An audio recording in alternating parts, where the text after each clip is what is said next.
Hi there, and welcome to the show. This week I'm welcoming Erin Murray, an artist based in Ottawa, Canada. Erin and I met on Instagram where I fell for her beautiful work and discovered that we both share a love for painting flowers. In this episode, Erin shares her journey of becoming a full time artist and we explore how motherhood has shifted her artistic practice. I hope you enjoy the show. Hello, Erin. Hi. Thanks for being here. It's so lovely to meet you in this way, and I'm really looking forward to our Me conversation. too. Me too. Yeah. It's Yeah, a joy to see you in person. same, same. So, Erin, can you do a brief introduction of who you are and what it is that you do? Yeah. I'm a mixed media artist. I live in Ottawa, Canada, and I am a mom. So I recently started re-getting into the business of being a professional artist since having my daughter. It's Mm-hmm. kind of just been the reason why I'm doing it. It's crazy Mm, how when you have a baby, all of a sudden you feel the need to have this out, like just this way to express yourself that doesn't mm. involve being a caregiver. Yeah, Yes, nurturing that part of yourself. exactly. Yeah. So well, I came across you on Instagram. Your work is so beautiful, and we share a love for painting flowers, and you create beautiful reels. So that's how I came across your work. So it's a real joy to be able to talk about your process and art. Yeah. Yeah.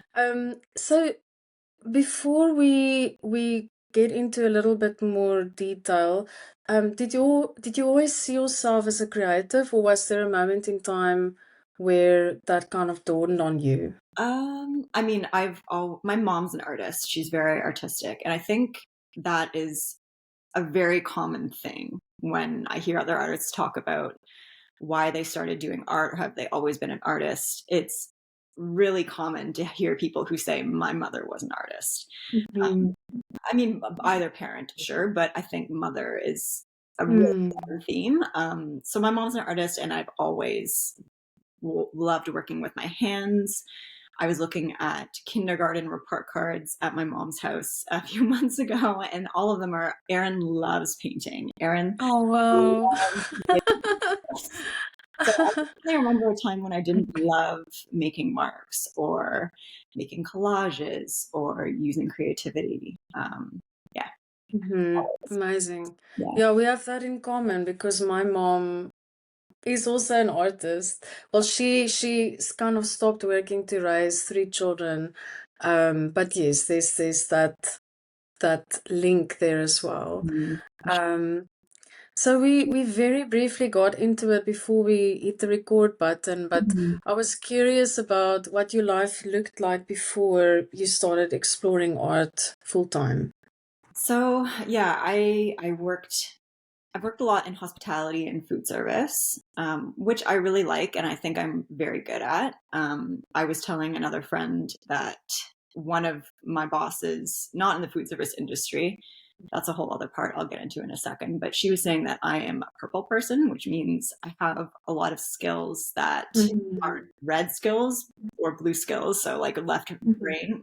left brain. Mhm. Mhm. Um, I use them like together a lot, and I'm able to kind of rotate between a lot of Mhm. like detail oriented stuff to big picture creative visual stuff, and then like data stuff. So I did Mm. a lot of management and hospitality and food service, and I also worked in a small business run out of Gatineau, which is Quebec, near where I live. I'm not sure how many people are going to be familiar with the geographical locations near Ottawa, but near here. And they imported goods from places like Ecuador and Turkey and sold it commercially here. So I did a lot of supplier management, just like a bunch of really random jobs. But I think I would say that I went to school for art, and it's funny because I attended the university for a fine arts degree, thinking, "Oh, I'll become Mm. an art teacher." Wow. I was always scared to kind of just say I wanted to be an artist, as if that wasn't enough. That like Mm-hmm. it needed to be like a profession, like a real job. And Mm. I've just kind of said, screw it. Wow. Wow. Like that's actually what I wanted to do the whole time. That's always what I was Mm. just scared to say it, which is Mm. funny. Mm. Um, Interesting. yeah. So what led you to that point? When did that happen? So, I mean, in 2020, um, also a very common thing that has happened with a lot of creatives, Mm. I learned, Mm-hmm. because I was taking a step back from the hospitality industry, which was kind of non-existent at that point. You couldn't go out, you couldn't eat, you couldn't do anything. Um, and I got really into embroidery and fiber arts. Oh. Mm-hmm. I was doing a lot of embroidery on like large scale, and was Mm-hmm. selling that through a Shopify store. Mm-hmm. And then COVID kind of let up. Mm. Well, I guess I have to go back and do a real person job. And that's what I did. And then after I had my daughter going on mat leave, I thought, I I can't imagine going back to work. I can't imagine doing that. And what is the thing I want to do full time? Mm. And then I started thinking, like, may I just have the courage to be who I say I am? And Mm. all the people I admire who have done something cool with their lives or are doing things that nobody else is doing are just other people. And I'm just another person. So why not me?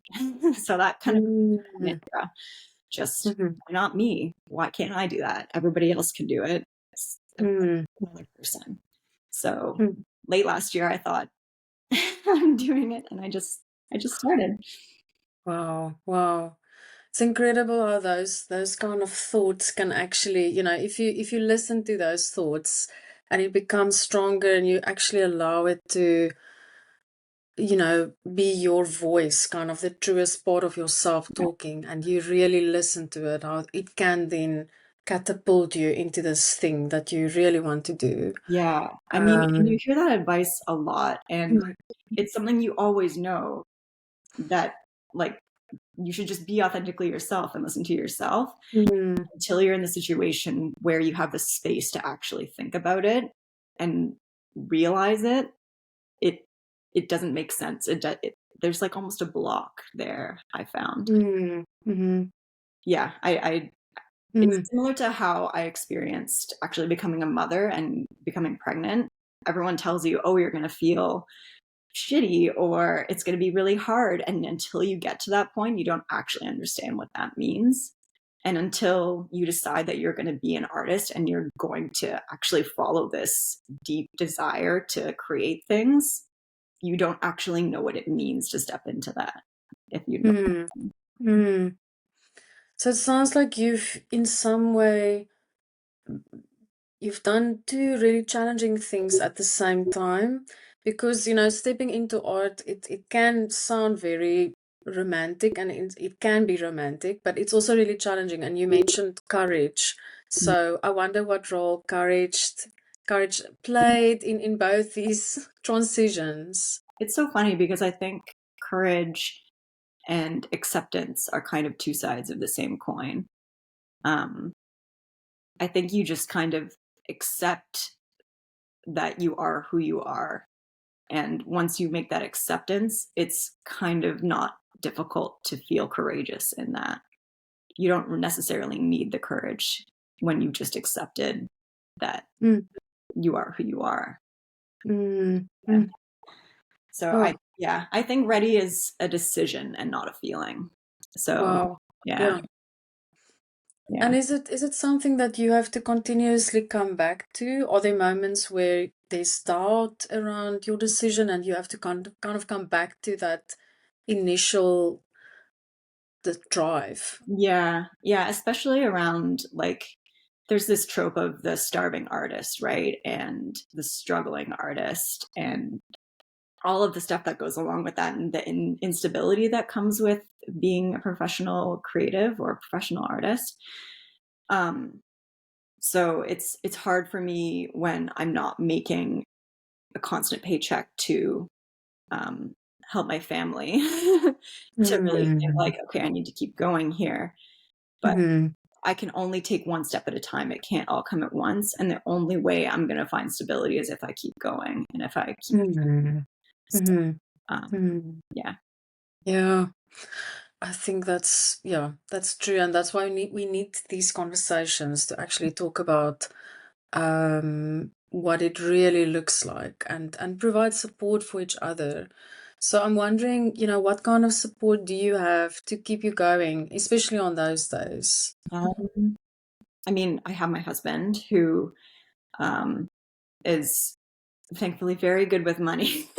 I mean, money is such a taboo subject when it comes to Mm, photos and like our yeah, artists totally. and stuff. And I would be lying if I said I wasn't privileged. If I wasn't in a very lucky situation where my husband can support us um, while I figure this out and while I do this. Basically, Mm, it's not easy, and we don't have a bunch of extra money or anything, but we're making it work. And I think mm, that is just really part of the process, and you kind of just figure it mm, out.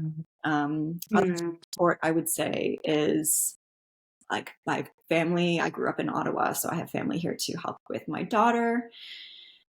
And I have community. I have one of my best friends is a very talented artist. She's a tattoo artist now. And I've just found that going out and finding the community of artists in my area has been like like so valuable.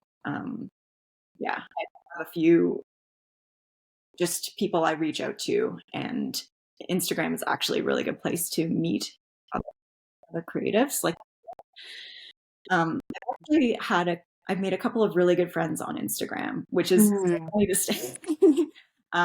But I think just showing up on Instagram in a genuine, authentic way. I mean, I know those are buzzwords, so that sounds a little cliche, but if you show up authentically and you really want to make connections with people, I find it just a really wonderful mm, to be. mm, mhm. Yeah, I wanted to ask you about Instagram because I think it's one of the conversations that often come up both on this podcast and also with other creative friends. This kind of a lot of people have a love-hate relationship with social media. So yeah, I was really curious about your view on it. Um, Yeah, it's a tricky one, especially like as a creative and as artists, we feel so attached to everything we're putting out into the world. It's really mhm, personal. Um, mhm, so I've really tried to take myself away from the personal side of it. It's a business tool. mhm, As mm, much as I love connecting with people and like I'm using that as a way to connect with other people, mm, I'm not putting pressure on myself to make it this big thing, and I'm not attaching my identity to the outcome mm, that happens on Instagram. And that's been yeah. like actually a really hard shift to make.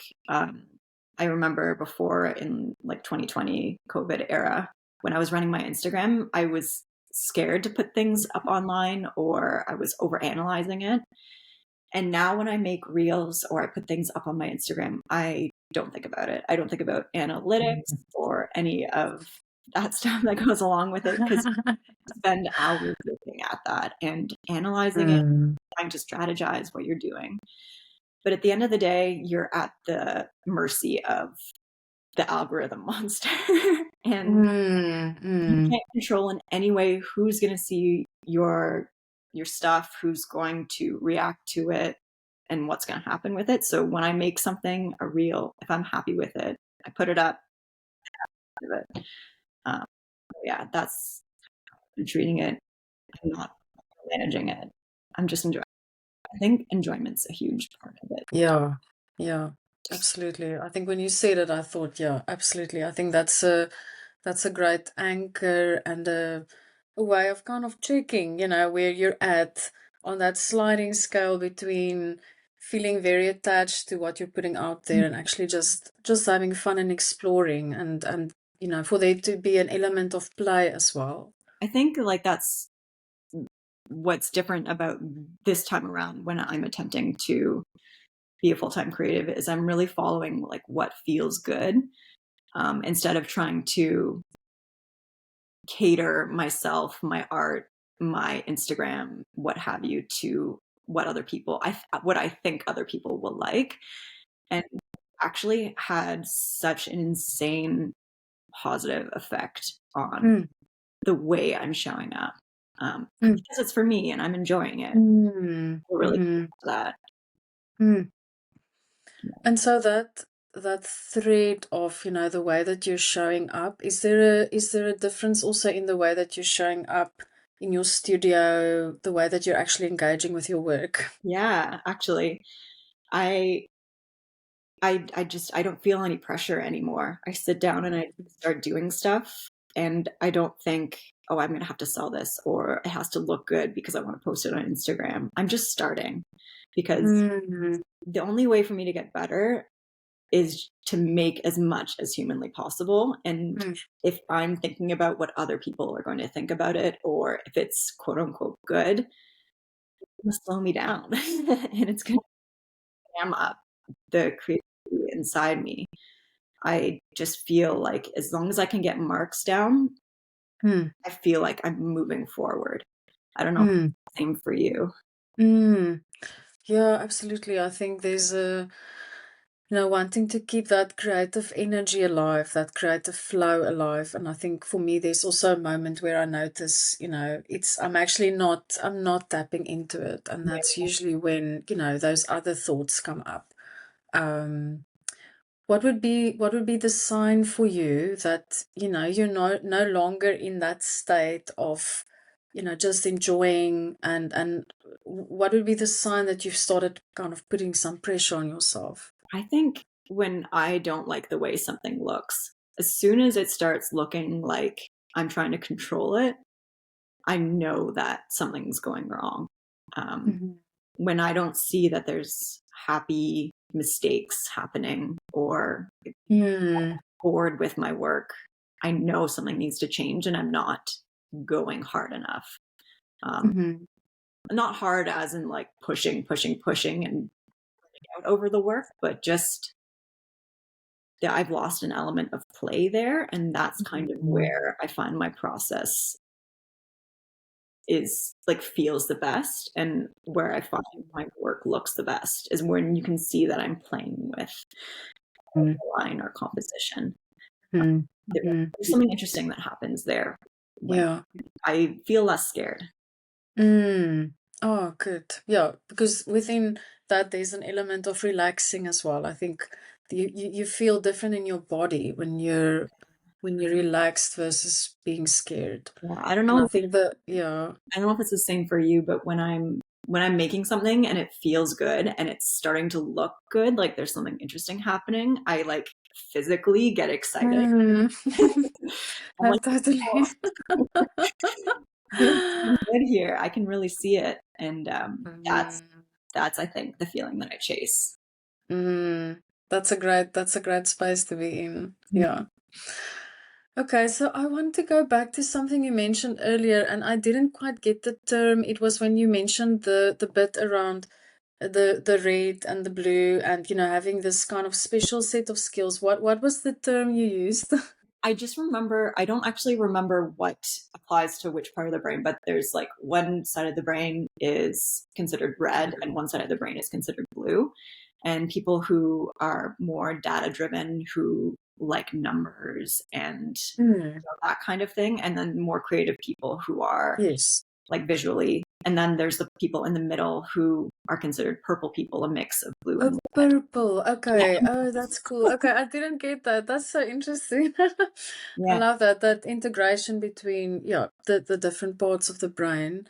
So I was curious, you had this previous version of your life in some way and explored various different things. So are you still drawing from some of the things that you learned in that space, in your current reality. Definitely. So, I mean, just the organizational part of being in management or um, just learning how to track expenses, all of that kind of thing is really, really Mm. useful. And staying organized. And then when I worked for the company, not in hospitality, I actually did a lot of social media for them. Mhm. That has played a huge role in my skills in editing reels and just figuring that world out. I do feel like I'm the cumulative like result of all of the jobs I've held. Um, Mm. but it's funny because I think my strengths as an artist or as a creative actually played a larger role when I was in other positions than those Mm. play in my life as an artist. So I just Mhm. can see now in Interesting. retrospect how strong that part of myself is. Mm. Yeah, I Mm. think Mm. that's how I knew. Anyway, Yeah, it was this golden thread. yeah. Yeah. So what does your current routine look like? You're a mom as well. How do you do that? It's so incredibly difficult, but I think it would be more difficult if I wasn't trying to also create at the same time. So my routine is I get up with my daughter and we are together while she's not napping. And while she naps, I go downstairs into my makeshift home studio and I prep a lot of work. So one of the things that I found really helpful is just prepping all my canvases or my wood panels or taping down the edges of all my paper and then putting in all of Mhm. my underpaintings. So I get a bunch of stuff ready for myself so that when I have a small moment, I just like work and taping my paper down onto these like wood panels that I can move around my house. Oh, okay, clever. Actually, such a great hack. So I just prep it. I make everything as mobile as possible, as easy as possible, as accessible as possible. And then so I work when she sleeps, and then she goes down for bed at night, and I do the same thing. Wow, Tuesdays, wow. my mom takes care of her, so I have a big chunk of time where I can run errands, mail any work that has been purchased, and yeah, I'm just kind of I'm still at the start of what feels like something much bigger, Mm. so I don't have a Mhm. huge routine. But when my daughter goes into daycare in September, that will be. It feels like Mm. the ground. Um, yeah, it's tough. It's Mm. tough, and anybody who is a mother or caregiver will completely understand how much the lack of time to yourself affects your creativity, especially if you're creative. And I was talking to one of my best friends the other day, and she was saying how painful it is when you're so busy or you have other responsibilities and there's no way for you to get all the ideas in you out. Actually, so viscerally painful because you want to sit down and work and you can't. Um, Mhm. but yeah, at the same time, I find that my daughter being here actually makes me appreciate the time I have a lot more. It's Mm. affected my practice such that I don't take the time I have for granted and I actually use it in a more efficient Mm. way. But yeah, it's really hard. I'm Mm. lying myself Yeah. extremely. Yeah, it's good to be honest about it, Mm, about the reality of it. And then, I'm thinking about other moms perhaps listening to this podcast and, just getting some ideas. Like, I love the way that you talk about prepping work and making sure that it's mobile and, just planning in a way so that when there's a little bit of time, you can actually get to work and relieve some of that buildup. Like I also know what that feels like, that kind of, when I haven't created in a while, I can sense in my body that I need to do it. So just having that, allowing for that release. I usually ask for some advice towards the end of the podcast, but I think this is a good moment to ask, if there's someone listening who's actually not, who's also a mom and or a dad, even not creating that time for themselves, for there could be so many different reasons. What would be your advice, knowing that it's hard? I think at least finding something that motivates you. Like, how do I put this? It's you're going to make the time for yourself if you really, really want it. I think that maybe is a hard reality for a lot of people, and maybe something a little um, not soft of me to say. But if you want it, you're going to make the time for it. Mhm. But I would say maybe not even starting with the art making, but starting with reading or finding things that inspire you, because then Mhm. you're going to feel the push to make time for it. Mhm. I was listening to a lot of podcasts, so there's a lot of good podcasts, including this one, that are really motivating when you hear other creatives talking about how their business works or how they feel when they create, or talking about um, like the great artists. Like Great Art Explained is a really good, Mhm. Mhm. like, feeling like you're connected to um, all of these other people who Mhm. you need as you, really Mhm. motivates you. I have a couple of other things written down here. Um, yeah, and maybe even just like looking at art. Maybe that's a way Mhm. to start as well. Like, Mhm. make Mhm. time for yourself, bring your kids out to look at art and get them involved. Mhm. My daughter's quite young, so I can't do that yet. But I Nice. look forward to the day where I can bring her out. And then, yeah, other tips would just be, if you can get the support to have your kids minded while you are working on something. Mhm. Um, and yeah, make it as accessible as possible. I mean, just make it an atomic habit. Make it as the little obstacles in the way as possible. So I have right next to my dining room table here a drawer full of pens and pencils and markers, so that if I find I need to write something down or I need to sketch something, there's something really, really close to me. Mhm. Yeah. I Mhm. think, Oh, I love that. yeah. Thinking really in really practical terms, Yeah. and making it simple and easy to do. Yeah, reducing the barriers. I Yeah. love that. Yeah. Um, yeah, I think what comes to mind for me as well, I'm thinking about myself and where I find inspiration. But if I need inspiration, we've got an incredible bookshop just around the corner, and they've got a really nice art section. So even just walking into that space, I feel, oh. Yeah. Yeah. And then, just paging through the books, looking at the images, and then I've got an idea and I can go work with it. It's incredible how that helps. And like, yeah, like you say, listening to podcasts, it's something that you can do while you're doing something else as well. If you need, and there's an errand that you need to attend to, you can actually listen to the podcast as well. Yeah. Yeah. I do have two book recommendations. Okay. Those I actually, Please share. funny, I don't have them here. Like, this wasn't set up, but I do have my book right here. Awesome. Two. So I'll get them here.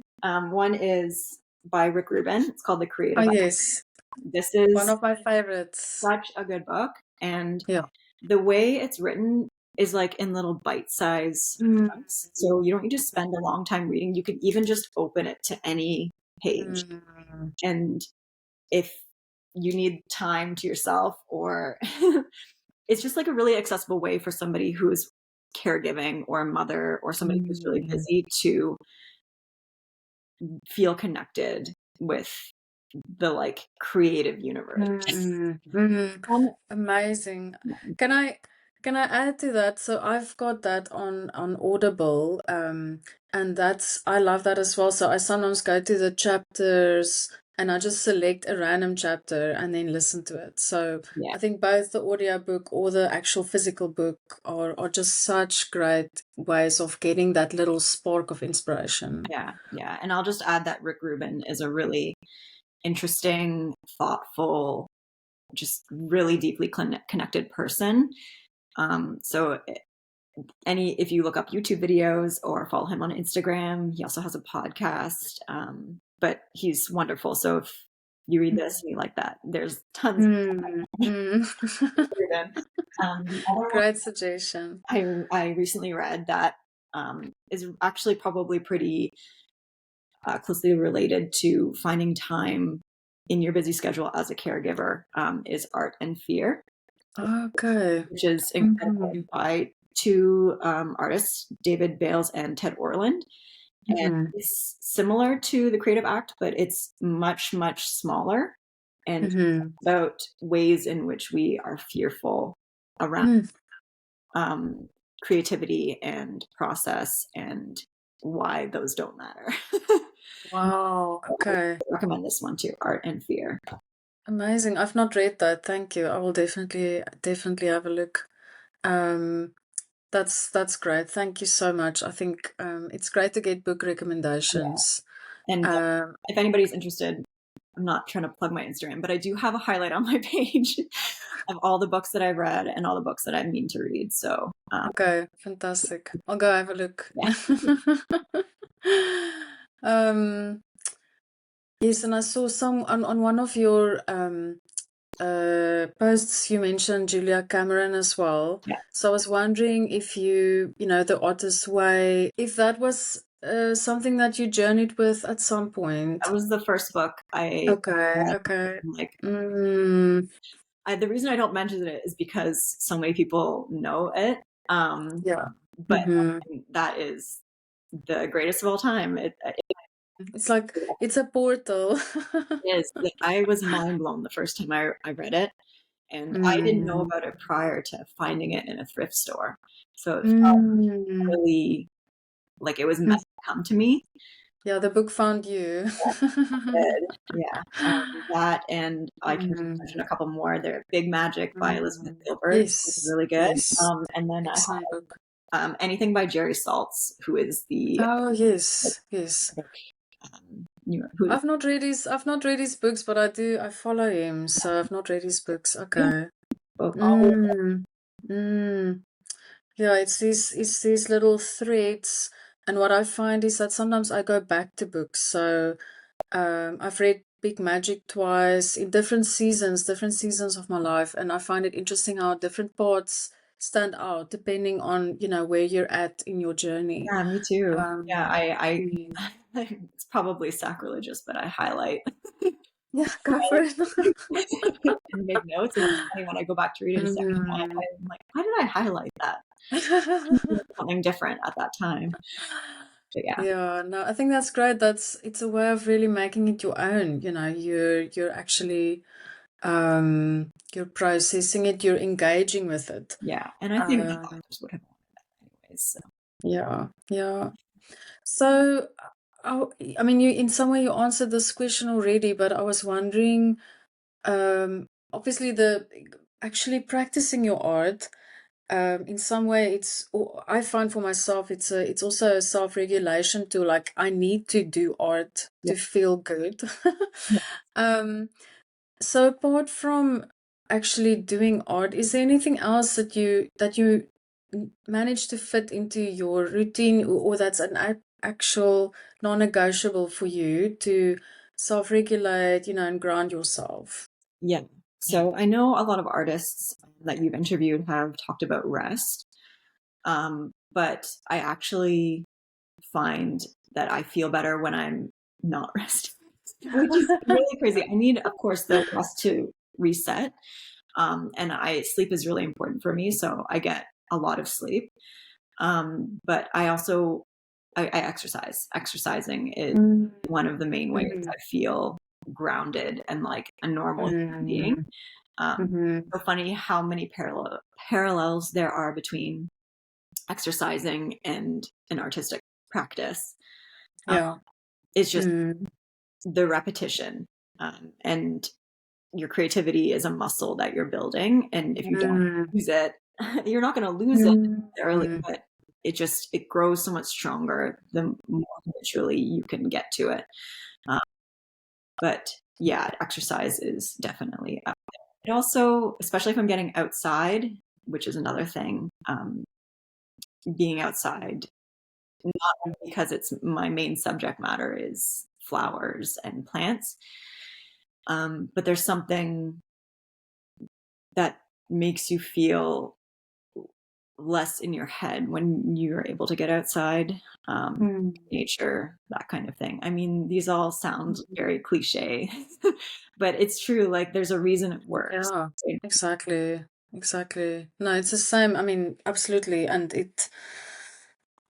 we need to keep talking about it because I think in our world, it's so easy to be drawn to all kinds of digital distractions. And, how do we continuously go back to these kind of Yeah. practices?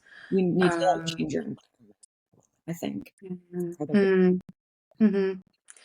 And your husband, what does he do, and what's his relationship to your work and to your art? Um, my husband is an executive assistant slash chief of staff for a tech company. He's just very stoic and grounded, which feels like the complete opposite of me because I'm like up here dreaming and he's keeps me grounded. So Mm, that's what he does. And his relationship to my art, he is a big music junkie. He knows everything okay. there is to know about music and bands.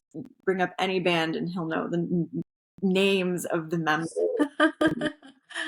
I just he connects to creativity in that way, and he Mm. likes that I do art and appreciates it, but I don't. It doesn't click. It doesn't scratch the same itch that it music does.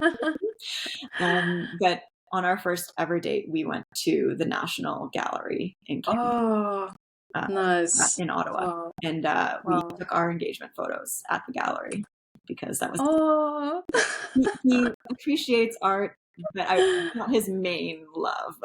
Yes, Which, yeah, yeah. So yeah, you can connect there, but in a different way. I want to ask, becoming a mother, what has shifted for you? You talk very openly about becoming a mother. Um, how has that shifted your art practice, apart from all the practical things that we've spoken about already? um, it kind of has made me realize that I want my daughter to see me pursuing something that matters to me. Hmm. Um, yeah, I'm trying to answer this as succinctly as possible. You don't have to. um, it's funny that like the act of giving birth and being so vulnerable in that way and just letting all of your inhibitions go, and that like I don't know, I was in labor for almost 3 days. So within that time period, you kind of just let go of all care of like what anybody is thinking of you because you're in survival mode basically. Mhm. And you kind of just learn to trust yourself and lean on the people who you've chosen to be there with you. And it just everything else falls away and it doesn't really come Mm. back after you give birth. I've just kind of Mm. Mm. all of a sudden don't care what Mm. anybody else thinks. I've found my inner voice to be a little louder now, and Mm. everything else kind of just falls away. And Mm. it's really profound. Like you don't really Mm. think about it. You don't. It's not a sudden shift, but looking back, all of a sudden, I think, yeah, everything just fell away. Nothing else Mm. matters other than what is in Mm, how my daughter will move through the world, and how can I show her the best mm, way to move through the world. mm, Really. mm. Wow. Well, what a way to end this podcast. I think that is so profound, and I think it's given you so much direction and focus. Yeah, Um, mm-hmm, yeah. Yeah, it's such a life. Everyone tells you it's life changing, and mm, nothing could really prepare you for the way in which it does it. You can never really mm, guess how it's going to show up in your life, and mm, it's hard, but it is what it is. You just become more of who you are afterwards. Like any difficult thing in life, you come mm, through, and you're a better and different person for it. mm-hmm. Yeah. Yeah, yeah. Well, I'm very grateful that I get to meet you in this moment in time. And who knows, we can have a conversation in a few I years would and love see that. I where you're really at. love that. Yeah. Yeah. Is there anything that I didn't ask that you wanted to share? Um, I guess maybe just goals for Mm-hmm. myself. Okay. Yes, Um, yes. What are you working towards? um, I'm working towards, I would love to have a solo show at some point. I don't know how, I don't know when, but my goal was to do it by the end of this year. But I've actually become enrolled in this program uh, from this woman called Leslie Deschler Kenosi. She's Mm-hmm. out of New York, and she runs a cohort for, I have it written down here, so I'll say it. Um, uh, it's a 9-month cohort for artists to challenge conventions around caregiving through the creative practice. Oh, So wow. it's called Into the Fold. So all about Mm-hmm. matrescence, which is the transition from not being a mother into being a mother or caregiver. And she will be working on shaping a practice around caregiving, whether that's through the subject of being a caregiver or just like working on your art as a caregiver. So I have this other um, collection I've been working on behind the scenes, all about Mm-hmm. how I've transitioned from, you know, transitioned into being a mother. Um, and it's so personal and complicated to use this program to work on that. And but yeah, goals are to just going and improving my art and improving the technique, and just educating myself as much as I can around the subject matter, and then maybe one day having a solo show and just continuing to be a full-time artist, hopefully. We'll see. Wow. Well, I think that that program sounds very timely for you. Yeah. Yeah. So I really look forward to seeing how that evolves, or how your work evolves. And I would definitely encourage you to have a solo. Thank you. Yes. Cool. Yeah. Thank you. Yeah. Um, yeah. Thank you so much for everything you shared. I think a lot of people will relate to what you shared today. So thank you for being so honest about your journey, the joys and the challenges, the highs and the lows.